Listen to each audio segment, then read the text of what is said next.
Today's show is brought to you by Audible. Audible is offering our listeners a free audiobook with a 30-day trial membership. Just go to audibletrial.com/thestateofperfectbalance and browse the unmatched selection of audio programs. Download a title for free and start listening. It's that easy. Go to audible.com/thestateofperfectbalance and get started today. The State of Perfect Balance looks at solved and unsolved murders from the smallest towns across Ohio. We appreciate every one of our subscribers and read your feedback faithfully. If you feel that what we do is worth a couple dollars each month, please consider becoming a supporter. You can find out more on Podbean. This podcast deals with true events of a violent and disturbing nature, intended for a mature audience. Listener discretion is strongly advised. I wanted a new beginning and to put all the past behind me. I wanted that picket white fence, the dinner on the table with siblings and, something I never had. I wanted that structure of a family. My relationship with Lisa, it was at first good. We would all spend time together. We would go swimming in the backyard. I felt a part of the family. My sister and I just woke up because I was young. My 20 Chagrin Drive, I need you in bed. 2518 Chagrin Drive. I have a female yelling on the phone. Someone else has a knife. Okay, this is your sister? Yeah, and she's doing my mom with a knife. What are you doing? She's doing what to your mom with the knife? You need to take a deep breath for me so I can understand you. No, I didn't. Move 2518 Chagrin. I'm going to try and look up a history. What? Does your sister still have the knife? Yeah.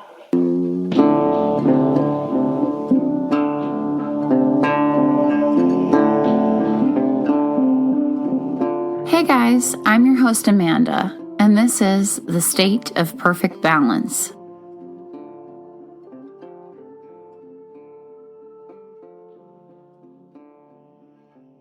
It really doesn't matter where the desire to lend a hand to a young person in need comes from. Maybe it's a sense of duty. Maybe it's rooted in your faith or belief system. Maybe you just want to pay it forward. However it happens, a young person who has caught bad break after bad break needs help. They really can't help having been born into difficult circumstances. If only this person had a nurturing family environment and had been held as a baby. If they'd had better early education, a solid family home, a decent place to live, parents who were present. Something must have gone wrong in their lives, and now they need help. You want to be that help. You are ready, able, and willing to do what you can to turn this person's life around. They'll come out okay, and their lives will be better because you've helped them, right? Thank goodness there are people who think this way. Countless thousands of young people are given a chance in life because families welcome them into their homes, send them to school, give them some semblance of a normal life, and set them off on a path of success. Foster families, and we know successful ones, are a vital, loving part of the societal puzzle. But we also know of those who are less successful. Anytime a young person is introduced into a family bringing a difficult past, with possible unknown issues, with understandable neediness, the potential for things to go awry is certainly there. And it doesn't just apply to foster families. Even exchange student programs can run afoul of family norms pretty quickly. Thankfully, it seems to be rare, and it's largely a risk worth taking. Kevin and Lisa Knafel took that risk. They brought a troubled young woman into their family, hoping to place her life on a more solid foundation and give her a real start on a better life. And this is their story.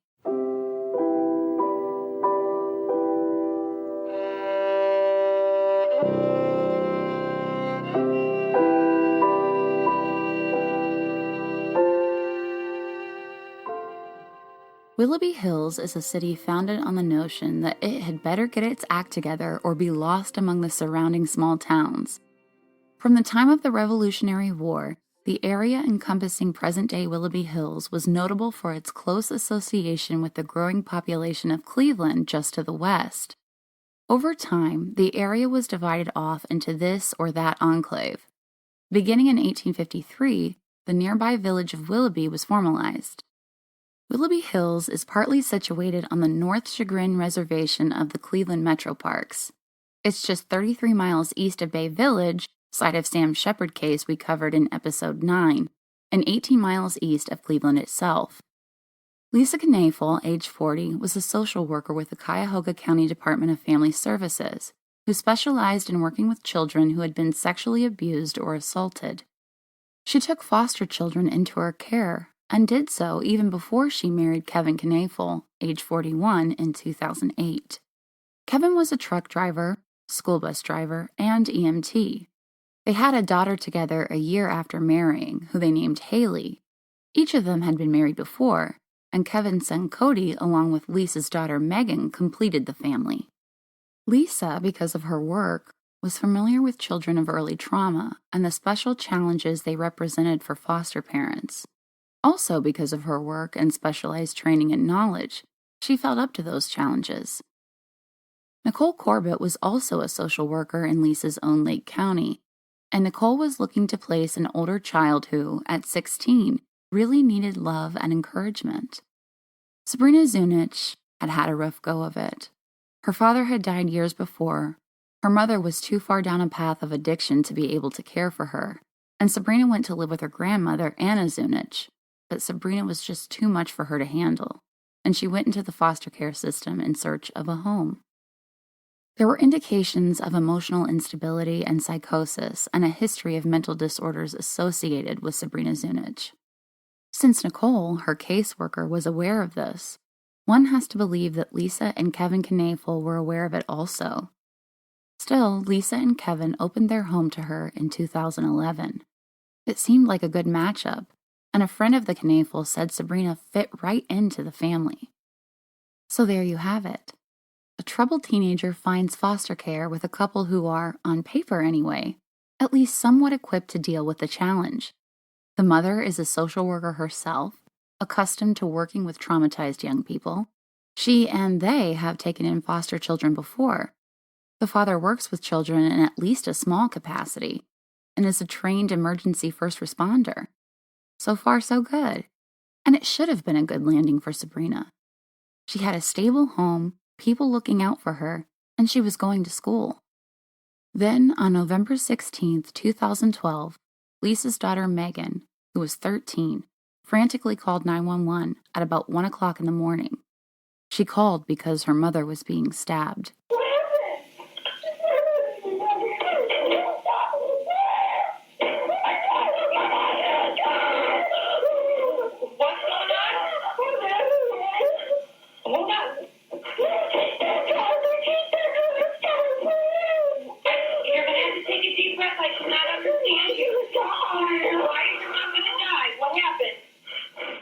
Lisa Knafel was dead, the victim of a brutal knife attack as she lay in her bed.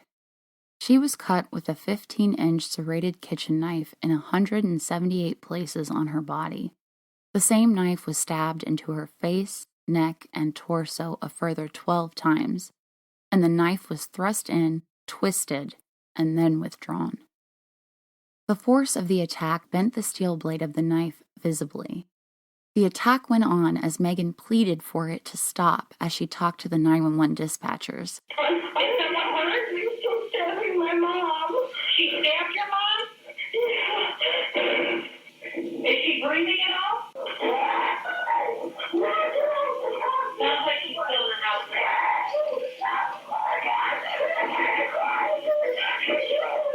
By the time police arrived, they later reported they could see no trace of Lisa's skin.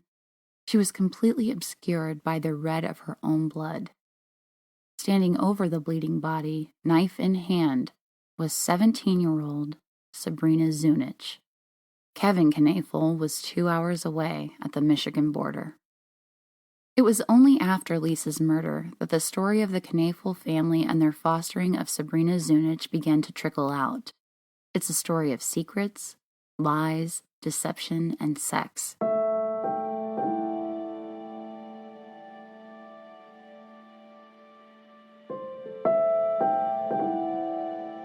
Zunich was, of course, immediately taken into custody. Megan had, horribly enough, witnessed the killing and had in fact been on the phone with dispatchers as the murder played out. There was no doubt of Zunich's guilt. At first she said she didn't remember the events of that night or the murder. She didn't know what happened, a position she maintained for 6 months while she languished in jail. She really didn't know what happened. She had a migraine and went into the Knafels' bedroom to get some medicine. She didn't remember anything else. The day after she was arrested, Kevin Knafel showed up at the jail where she was being held, insisting that he had to talk to her. His wife Lisa had been killed in the last 24 hours, but he came to see Sabrina in jail. He wasn't allowed to see her, of course, and he pleaded, "You don't understand, I have to talk to her." There's a thing about murder investigations that we've come to find almost amusing. It doesn't really matter how people act after a family member has been murdered. Law enforcement is going to find their behavior wrong. They didn't have the kind of reaction you'd expect when a person finds out their loved one is dead, they say. They weren't emotional enough, or they were overdoing it, or that they didn't talk or they talked too much, they didn't cry much, they cried too much. The way a defendant acts in the hours and weeks after they get the news of the murder is often used by prosecutors to portray them as acting guilty because they didn't act right. Everyone responds to grief differently, and I'd hate to be looking at a long prison sentence because some guy didn't think my own grief reaction was correct. But, in this case, Kevin Knafel did suspicious things. Within hours after Lisa had died at the hand of their foster daughter, he cashed in on his wife's $800,000 insurance policy and started spending the money on big-ticket purchases. He bought himself some nice cars, he bought a camper, and he hired out some home improvements. But investigators were watching and assembling enough information to take him into custody 3 months after the murder. They talked to Sabrina, offering her a somewhat lighter sentence if she would agree to give testimony about her relationship with Kevin. It took a while longer for her to agree, but eventually she did. And the story she had to tell was insane, almost too fantastical to believe. Sabrina Zunich said she had killed Lisa Knafel on the instructions of her lover, Kevin Knafel. He even picked out the knife, because as he said, this one will do more damage on the inside. He even showed Sabrina how to use it to cause maximum damage. Stick it into her body here, like this, and twist the blade, he said. 2 weeks before the murder, Lisa had acted on her revulsion at what seemed to her some unseemly behavior by Sabrina toward her husband. Sabrina was causing a disruption in the family. "Cut the damn cord," she texted him. "You're spending too much time with her and less with your real family. Thanks a lot." Lisa had also observed that Sabrina was acting in an unwelcome way toward Haley, their daughter, behaving as though she were the child's mother. Remember that Sabrina Zunich was a child who had lost her father at a young age. Her mom was drug dependent and her grandmother couldn't care for her. In the foster care system, she was placed in the trust of the Knafel family, who seemed like just the couple to offer Zunich a new start. And a few months after 16-year-old Zunich arrived at the home, Kevin Knafel, the bus driver, the EMT, started having sex with her. He told his foster child that he wanted a life with her, that she, Sabrina, could take care of Haley, they'd have a home together, build a new life, and Sabrina was hooked. This guy found her attractive. He said he loved her. He offered her stability and a new life. He told her he would help her go to college. "When you're in love, you'll do anything for that person," Sabrina said.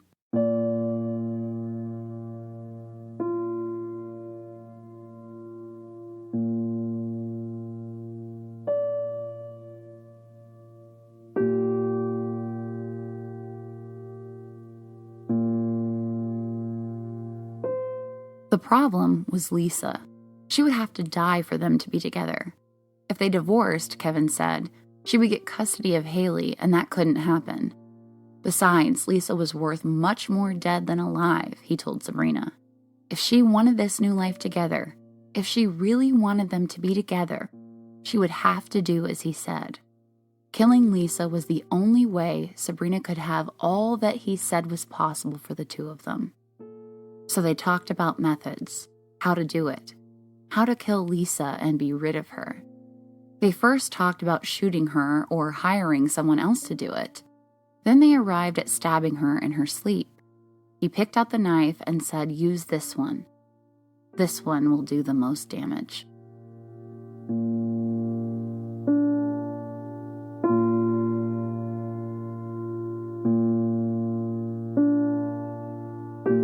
Had there been indications of so much trouble ahead? Perhaps, but nothing anyone was really aware of. If the red flags were there, they were largely hidden within the household and within the relationship between Kevin and Sabrina. There were things that, at the time and individually, didn't really raise any eyebrows, but afterward, collectively, they painted a pretty full picture. Since the affair was a secret before the murder, and no one knew what was happening, her caseworker, Nicole Corbett, didn't give it a second thought when she approved Sabrina's request to take a modeling class recommended by Kevin Knafel, who'd been taking photos of the girl, by the way. Corbett said, "So I asked where this money was coming from, and she said that Kevin was helping her pay for it." A Chase Bank employee would testify that Kevin and Sabrina had opened a joint account. Kevin had even asked Nicole Corbett if she thought he could get custody of Sabrina if he and Lisa divorced.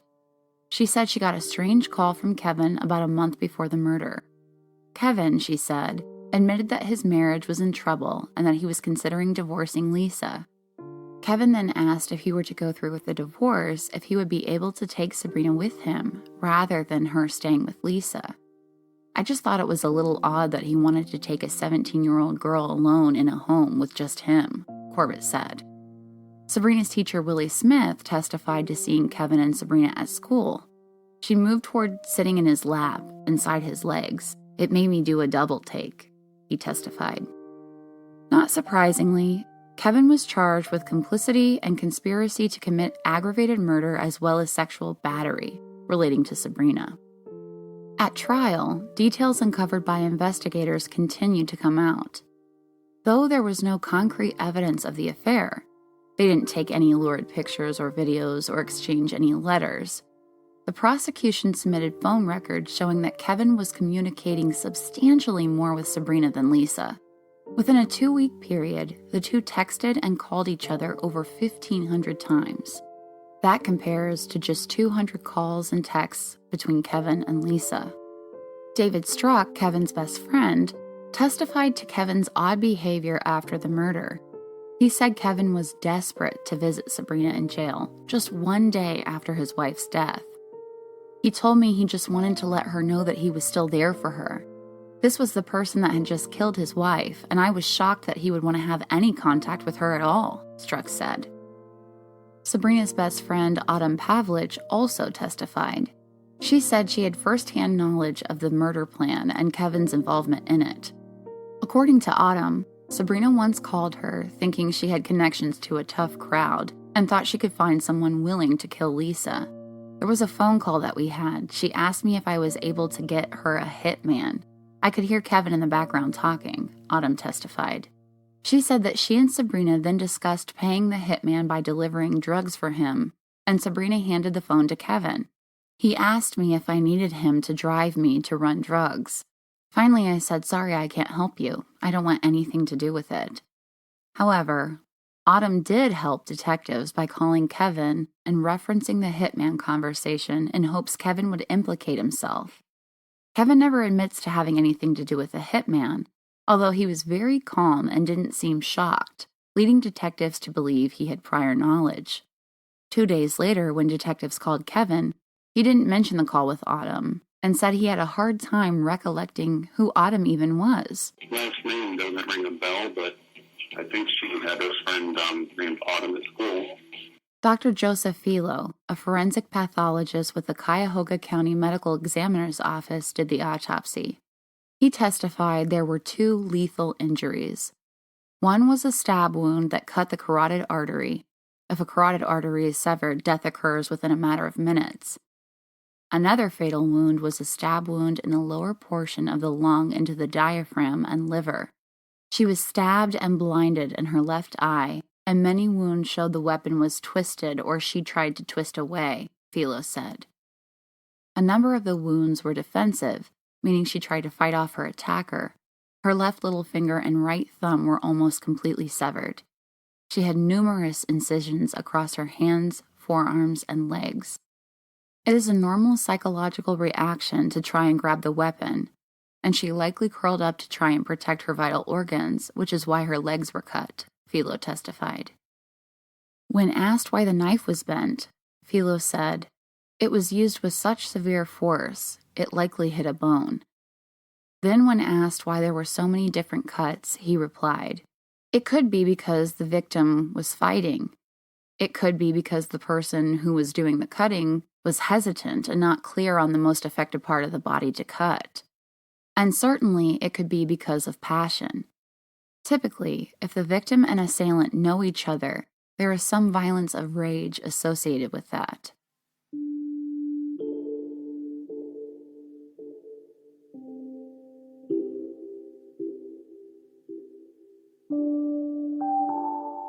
It took jurors a mere 10 hours to deliberate. Kevin was guilty on all counts. He was sentenced to life in prison without the possibility of parole. Sabrina also received a life sentence, but will be eligible for parole in 30 years.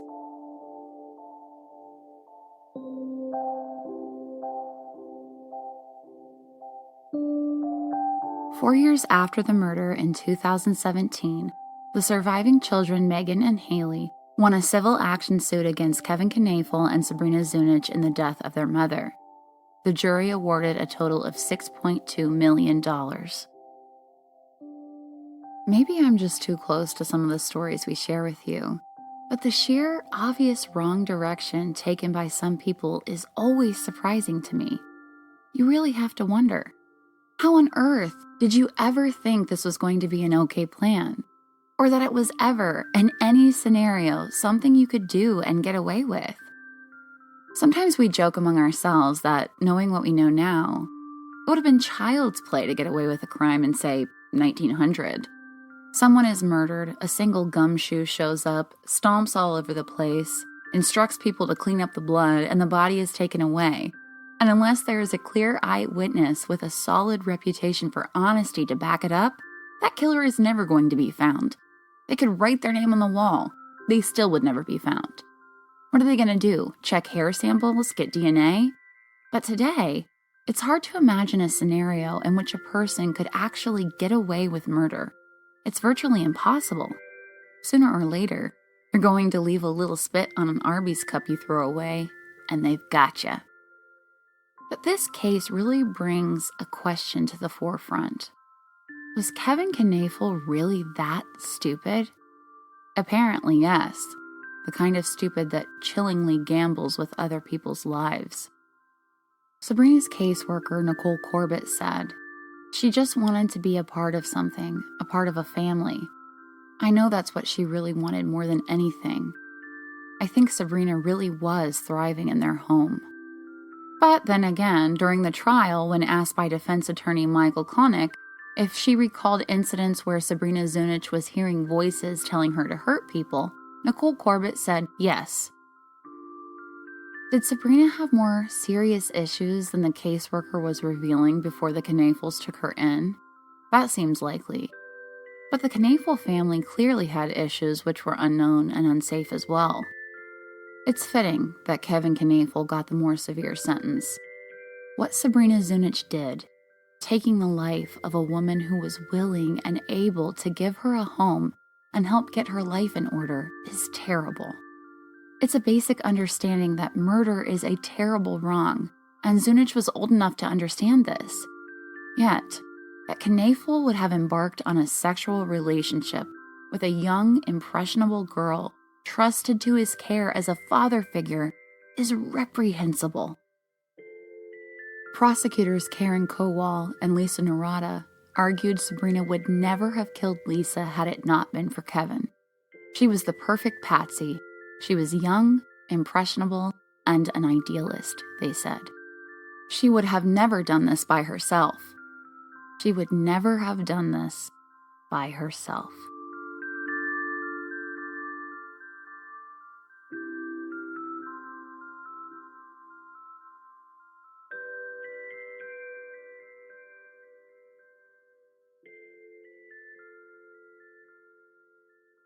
Thank you for listening to episode 22 of The State of Perfect Balance. You can follow us on Instagram at The State of Perfect Balance Pod and Twitter at Stay Perfect.